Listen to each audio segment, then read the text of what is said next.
네, 안녕하세요. 한국사인 챔입니다. 오늘 얘기하고 싶은 거를 지금 몇 가지 좀 가져온 거가 있는데, 그 중에서 여러분한테 얘기하고 싶은 거는, 네, 질투 많은 존재를 위하여라는 굉장히 거창한 이야기를 갖고 왔어요. 어, 가끔 그런 생각을 하신 적 있으신가요? 우리가 어떤 뭐 스포츠 스타를 예로 들자고 한다면, 그런 사람들은 굉장히 훈련이나 아니면 고통스러운 순간을 인내하면서도 그 승리를 위해서나 아니면 특정한 그 목표를 달성하기 위해서 굉장히 헌신적인 노력을 하잖아요. 근데 그들의 사생활이라든가 아니면은 뭐 특정한 개인사를 둘러봤을 때는 그들이 그만큼 뭐 완벽한 뭐 절제력을 가졌다든가 꼭 그렇지만은 않은 것 같거든요. 근데 남들은 그만한 절제력이나 아니면 원동력을 특정한 일에 사용하지 못하는데 어째서 그들은 그런 능력을 가질 수 있었는지 좀 생각을 해본 게 있었어요. 어, 극한 스포츠일수록 그들은 어떤 특정한 목적이 있을 때 굉장한 절제심과 그리고 능력을 발휘한다고 해요. 그걸 이제 다른 말로 얘기하자면은 문제가 많은 사람이거나 약간 결핍된 사람일수록 약간 특정한 재능이 있다고 해야 될까요? 그런 것들이 있다고 저는 생각을 해요. 음, 여기서 한번 물어보고 싶은 이야기가 있었는데, 사람은 어떤 존재라고 생각하시나요? 저는 조금은 이기적이고, 그리고 조금은 이타적이고, 어떤 때는 이러한 불확실한, 약간 회색 같은 그런 검은색도 아니고, 흰색도 아닌 것들이 그냥 보통의 사람이라고 생각해요, 저는. 그렇다면은, 그런, 뭐, 회색의 보통 사람들이 모인 세상이 발전하는 이런 원동력, 아까 말했던 스포츠 스타들이라든가 아니면은 그런 특정한 재능을 타고난 사람들은 어째서 그렇게 뭔가 발전하는 그 원동력을 어떻게 갖고 있는가, 그런 걸 좀 생각해 봤거든요. 음, 제가 확정해서 얘기할 수는 없지만 과거 역사를 좀 되짚어서 보자면 우리는 미래를 알 수는 없지만 이런 반복된 패턴을 통해서 유추해 볼 수는 있을 거라 생각했어요. 이것도 제가 직접 생각한 건 아니고 뭐 책이라든가 그런 분에서 많이들 이용되는 그런 방법론이거든요.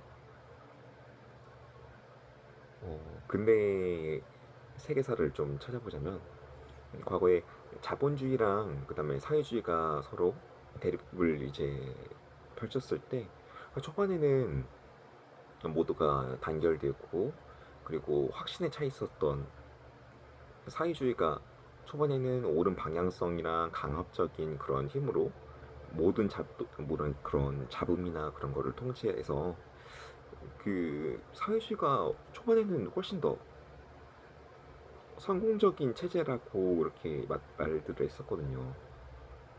실질적으로 성과도 있었고요. 그런데 저는 사람은 잔머리의 동물이라고 생각해요. 이런 잔머리를 쓸 수밖에 없는 존재인 이유가 생존사 자체가 인간은 사냥을 하거나 뭐 그랬을 때에도 강인한 육체나 그런 걸로 아니면은 독이나 뭐 굉장히 그 본인의 능력이 출중해서 한 사냥법은 아니라고 하더라고요. 그보다는 지구력 그리고 무리를 통해서 하고 어 보다 약한 존재나 아니면 보다 쉬운 방법을 택하거나 혹은 강한 존재를 쫓을 때는 지구력 싸움을 통해서 그 상대가 지칠 때까지 계속 차륜전을 펼치거나 아니면은 초식동물 같은 경우에는 지칠 때까지 따라가서 퍼져 있을 때 사냥을 하는 방식을 택했다고 해요. 그러면 이런 문제점이 무엇이냐면 사냥을 했을 때는 분명히 뭐 큰 사냥감을 얻었으니까 보니까 굉장히 실적 있고 풍부하게 고기를 또 먹었겠죠. 단백질과 에너지를 얻었을 테고.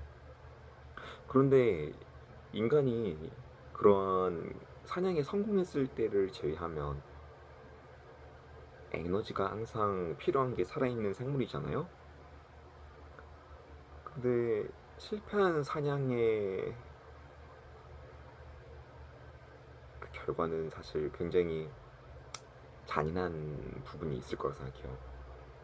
굉장히 굶고 추운 시절이 계속된다고 하면은 어, 사람이 약간 초췌해지고 그다음 무기력해지고 그런 것들이 있잖아요. 근데 그러한 과정들이 인간에게는 생존을 가장 우선시했기 때문에 나타나는 증상이라는 거예요. 이게 과학적으로 무슨 말이냐면은 뇌가 그리고 생존이나 사냥에 필요한 필수적인 근육을 제외하고는 전부 다 에너지원으로 사용해서 불필요한 에너지의 사용을 점점 줄인다는 거죠. 그래서 규칙적인 생활을 하고 보다 뭐랄까요?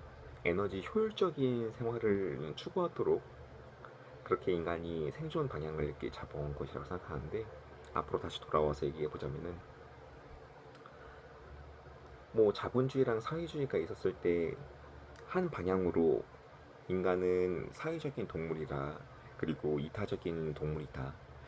그래서 집단과 우리가 효율성을 보일 수가 있다고 하면은 분명히 사회주의가 이상적인 낙원을 만들 수 있다라고 생각을 했었어요.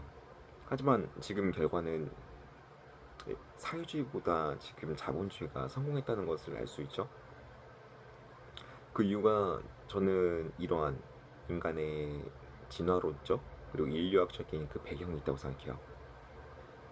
인간은 효율성 그리고 에너지를 절약하는 방향을 택하기 때문에 잔머리가 굉장히 발달한 동물이라고 하거든요. 그래서 내 앞에 위험이나 아니면 귀찮음을 다른 사람에게 굉장히 전가하기가 쉬운 그런 동물이라고 생각해요. 그렇기 때문에 이러한 위험이나 부담을 물건으로 전가하면서 기술이 발전하고 그러면서 정보와 단체와 더 커다란 사회가 만들어질 수 있었던 배경도 여기에서 기원한다고 생각하지만 일단은 우리가 이러한 잔머리의 동물이기 때문에 이상적인 사회주의는 실현되지 않았다고 하거든요. 근데 그러면은 인간이 그렇게 막 썩 나쁘기만 한 거냐? 저는 그렇게 아까도 말씀드렸다시피 하얀색도 아니고 검은색도 아니고 대부분의 사람은 회색빛이라고 생각하거든요. 흰 부분과 검은 부분을 동시에 가지고 있는 보통의 사람들. 모든 사람이라고 하긴 조금 조심스럽지만 그 대다수의 사람들은 약간의 이타심을 가지고 있다고 생각해요. 어린아이가 뭐 차에 치일 것 같다 아니면 위험하다 그러면은 막 보여주고 싶고 울고 있으면은 뭐 한 번이라도 이렇게 고개가 돌아가서 왜 울고 있지? 약간 이렇게 생각하게 되고 측은지심이라는 게 보통 있는 게 사람이라는 거라고 생각하거든요. 그리고 우리가 우리 주변 사람들 중에서 어, 남들도 조금 내가 잘된 방법으로 약간 좀 잘되길 바라는 그런 좋은 사람들이 가끔씩 보이잖아요. 그런 분들. 그런 남들도 같이 잘되길 바라는 그런 연민이나 아니면은 그런 것들이 있는 사람들은 분명히 네, 이런 약간 이타심이 있기 때문에 가능한 일이라고 생각해요.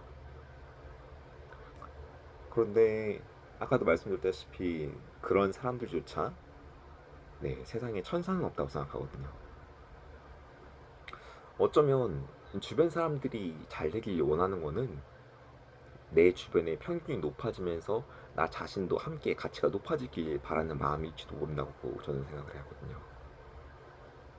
그 말은 반대로 얘기하자면 내 주변 사람들이 높은 가치를 얻게 되면서 나까지 덩달아 가치가 높아지길 원한다고 하면 나를 추월해서 내 주위를 떠나게 될 만한 그런 사건을 이렇게 보게 되었을 때 어, 그런 사람을 보면서 끌어내리고 내 위치를 지키고 그다음에 내 지위를 유지하고 싶은 마음은 이런 본능적인 거라고 저는 생각을 합니다.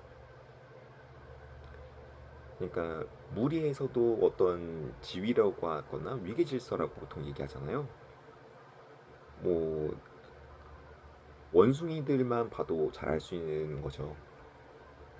그 원숭이들도 위계 질서가 한번 정해지고 나면은 어 보통 상위집단인 그런 친구들한테는 잘 네, 대응을 하긴 어려워하고 그리고 실제로 그런 그 위치가 공고히 하는 부분이 있다고 하죠.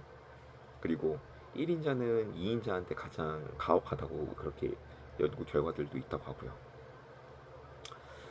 네, 이러한 우리가 이런 본능적인 부분이 있다는 것을 감안한 상태에서 너무 냉소적이지도 않고 그렇다고 너무 낙관적이지도 않은 네, 상태에서 한번 이야기를 한번 꺼내고 싶어서 이렇게 선을 길게 잡아봤어요.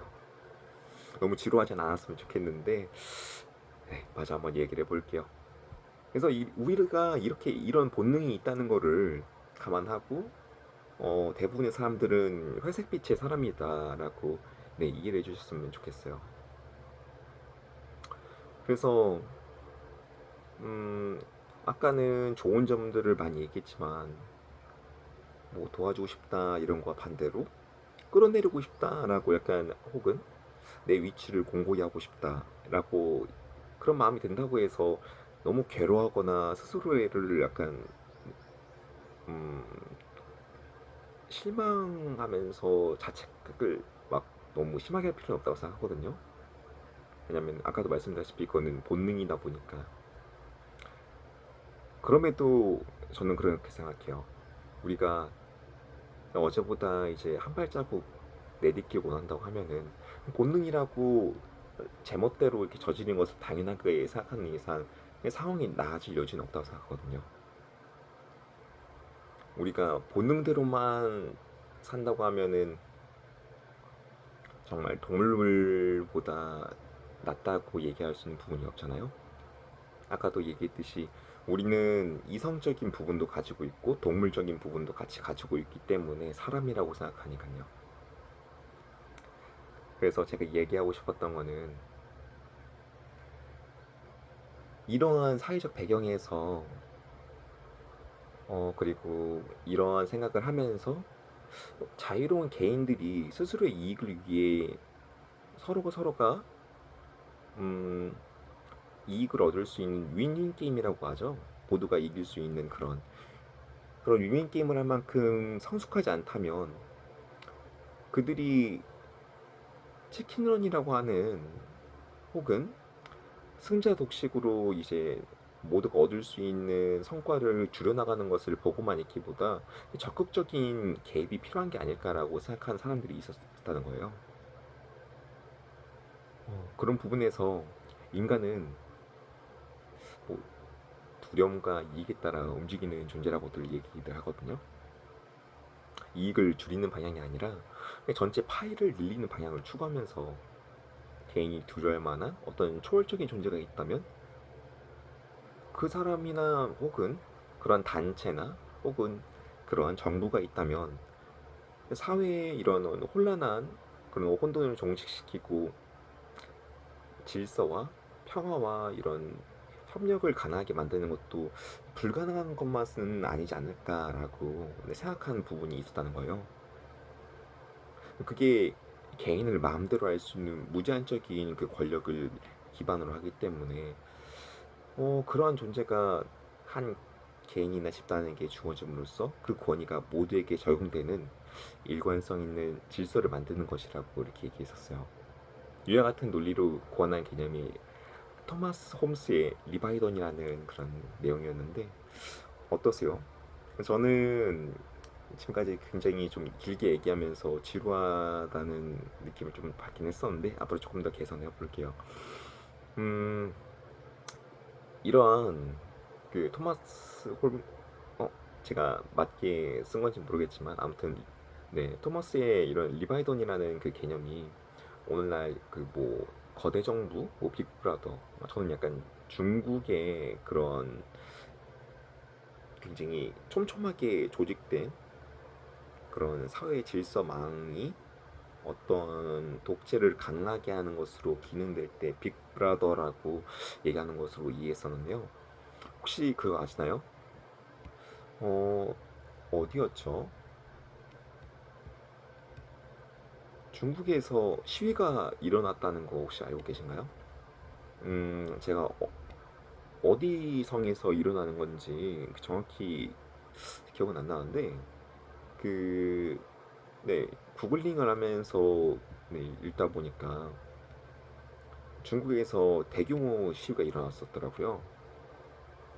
그래서 한 도시 전체가 막 들고 일어났었는데 뭐 강경하게 막 물대포도 쏘고 최루탄 뭐 이러면서 막 수십 명은 다치는 것은 기본이고 이런 대규모의 시위가 일어났음에도 불구하고 중국은 이미 이런 SNS나 아니면은 핸드폰 자체에 중국 정부의 그 통지를 받고 있는 편이거든요. 사실상 편이 아니라 그렇게 통지를 받고 있다고 해요. 어떤 프로그램이나 아니면은 네, 그런 것들 자체가 검열이 일어나고 있다고 이렇게 얘기하니까요. 그런 가능성에 대해서 예전에 의혹을 제기한 적이 있었는데 그게 이번 시위로 인해서 네, 사실로 드러난 것 같아요. 이러한 개념이 사실 토마스 홈스의 네, 리바이던이라는 것과 정확히 네, 일치하는 개념이라고 저는 생각을 하거든요. 이런 개인은 굉장히 이기적인 존재라고 저는 생각해요. 그 이기적이라는 게 반드시 나쁜 거냐라고 생각을 하면은 이기적이기 때문에 이타적인 행동도 할 수 있는 거라고 생각하거든요. 왜냐면 나를 위해서 무엇이 좀 더 좋을 수 있을까 고민하던 사람들이 반드시 한 가지 방향으로만 가는 게 아니라고 저는 생각을 하니까요. 그래서 얘기하고 싶었던 얘기를 조금 더 계속해 보자면은 이러한 그 개인이 이기적이기 때문에 사회주의는 모든 사람이 합리적일 때 가장 이상적인 세계라고 얘기하고 있었어요. 그래서 실패를 했던 사회주의는 한 가지 네, 인간에 대한 그 통찰을 얘기해주는 부분이 있다고 얘기를 하더라고요. 사람들은 결코 이상적인 존재가 아니라는 거예요. 모든 순간마다 평등한 조건을 맞출 수는 없고 모든 순간마다 옳은 판단을 하기란 정말 어려운 거라고 생각해요. 그것도 한 개인이 특히나 모든 걸 다 좌지우지한다면요. 그렇기 때문에 우리가 뭐 시험이 있어서든 아니면 뭐 어떤 자격이든 행동이든 뭐 어떤 것에 있어서든 사실 완벽한 평등이라는 것은 존재하지 않는다고 인정을 하고 했다고 생각해요. 왜냐면 우리가 이렇게 태어난 모두가 전부 다 가진 것이 다르고 그다음에 생긴 것이 다르고 그리고 할 수 있는 것이 다 다르잖아요. 이런 것을 인정하지 않고 모든 것을 다 평등하게 맞춰야 된다. 그러면은 모든 노력과 기여를 정확하게 측정이 가능하냐? 혹은 그 결과를 완벽하게 계산해서 모든 사람한테 공평하게 분배를 할 수 있느냐? 저는 불가능하다고 생각하거든요. 어, 이런 그 특정 순간에 조건을 평등하게 맞춰줄 수는 있다고 생각해요. 예를 들어서 우리가 수능을 볼 때만큼은 뭐 모두가 다 점수에 의해서 시험 결과에 의해서 뭐 대학 진학을 선택하던거나 이렇게 아니면은 모두가 평가를 받는 그런 등급이 일정한 게 정해지잖아요. 뭐 달라지는 게 아니고 개인이 가지고 있는 실력에 따라 실력을 갖게 만드는 그런 배경은 다 다를 수 있겠지만, 노력을 한다면 혹은 굉장히 특출난 누군가가 있다고 하면은 결과를 옳게 받았을 때 옳게 평가받을 수 있는 최소한의 그런 평등함, 네, 그게 우리 자본주의가 추구하는 옳은 것이라고 저는 생각을 하는데, 이렇게 앞에서 다시 이렇게 의지나 그런 것들을 얘기하고 사회주의랑 자본주의를 얘기하면서 제가 얘기해보고 싶었던 거는, 사실 인간이, 사람이 완벽하지 않다는 것을 인정함으로써부터 그 다음을 얘기할 수 있다고 생각하거든요. 너무 비관주의나 혹은 너무 낙관주의에 빠져서는 제대로 된 현실의 그런 방향성이나 답을 이야기하기는 어렵다고 생각해요, 저는. 그래서 이런 회색 세계에 회색 인간들이 넘쳐나는 시대에 우리는 어떻게 균형을 맞춰야 될까? 우리는 어떻게 균형을 잡아가야 할까에 대해서 고민을 하면서 같이 답을 찾아가자고 이렇게 영상을 찍고 보고 있는 거거든요.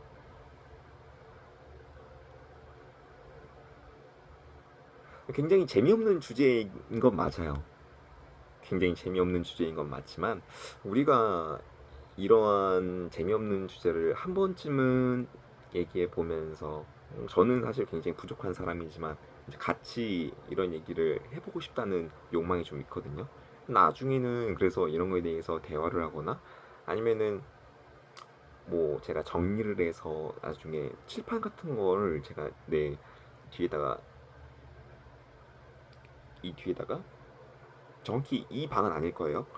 이 뒤에다가 칠판 같은 것도 딱 사놔가지고 제가 정말 악필이지만 네, 필기체를 해놔가지고 정리도 하면서, 그다음에 그때는 좀 더 지금보다는 원고가 좀 더 잘 정리가 돼가지고 재미있는 핵심만 탁탁탁 얘기하면서 제가 어떻게 하면 좀 더 재미있게 그리고 현실적으로 쓸 수 있는 비유와 방법을 한번 생각해 볼게요.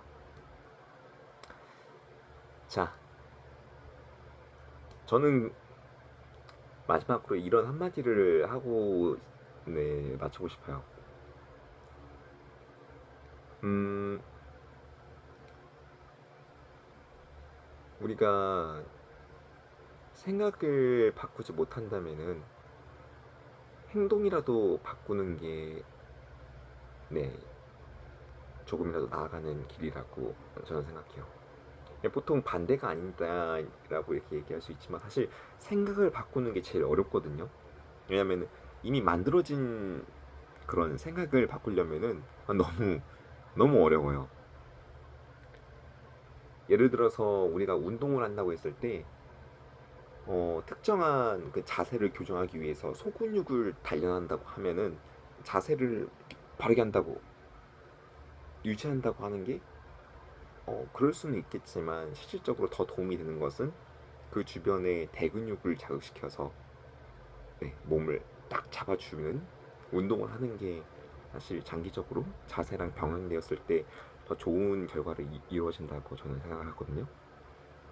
그런 것처럼 차라리 세세한 디테일에 너무 신경 쓰는 것보다 큰 틀을 먼저 잡아주는 게 더 쉬울 수가 있다고 저는 생각하는 부분이에요. 그래서 생각을 바꾸지 못한다면 행동을 바꾸는 게 오히려 더 좋은 방향일 수 있고, 행동이 어렵다고 하면은 말이라도 이렇게 내뱉을 수 있는 거잖아요. 생각보다는 행동보다는 말이 더 쉬우니까요. 그래서 우리가 이러한 작은 부분이라도 우리가 원하는 방향과 조금이라도 겹쳐가는 그 방향성을 조금씩 말과 행동과 생각을 일치하도록 노력을 한다면 결국 시간이 지날수록 우리의 방향성은 한쪽으로 쏠리게 될 거란 말이죠. 시간이 지날수록 같은 방향으로 움직이게 되었을 때 우리는 관성이 가진다는 걸 알고 있어요.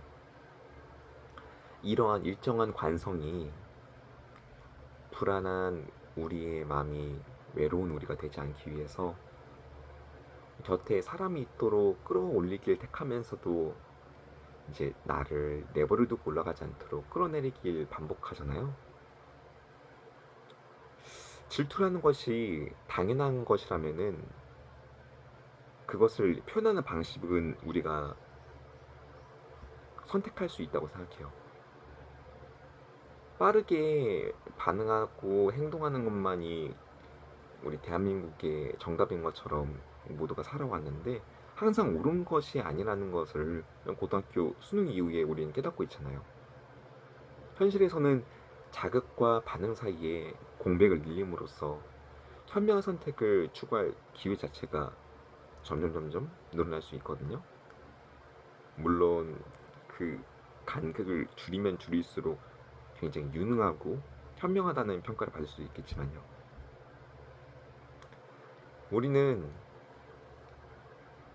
우리가 원하는 바를 다 이루거나 뭐 해낼 수는 없겠지만 그래도 최소한 그러한 최악의 선택을 막고 최선의 존재는 아니더라도 차선의 존재가 될 수 있는 근데 그런 선택을 택할 수 있는 게 아닐까 생각해 봅니다. 저는 그렇게 믿고 싶고 우리가 스스로를 그렇게 믿는다면 저는 사람은 그렇게 더 나아질 존재라고 생각하거든요. 너무 거창한 이야기로 이렇게 시작을 했지만요. 앞으로는 좀 더 재밌고 유익하고 그리고 뭐 이런 심각한 얘기가 또 마음에 든다고 하시면 다음에 한번 또 준비해 보겠습니다. 지금까지 한국사님 첸이었고요. 네, 앞으로도 저와 같은 얘기를 나누거나 아니면은 뭐 좀 더 재밌는 거리가 생긴다고 하면은 구독과 좋아요 부탁드리겠습니다. 알람 설정까지는 바라지 않을게요. 나중에 생각나면 한번 눌러주시면 감사드리겠습니다. 지금까지 한국사님 첸이었어요. 안녕.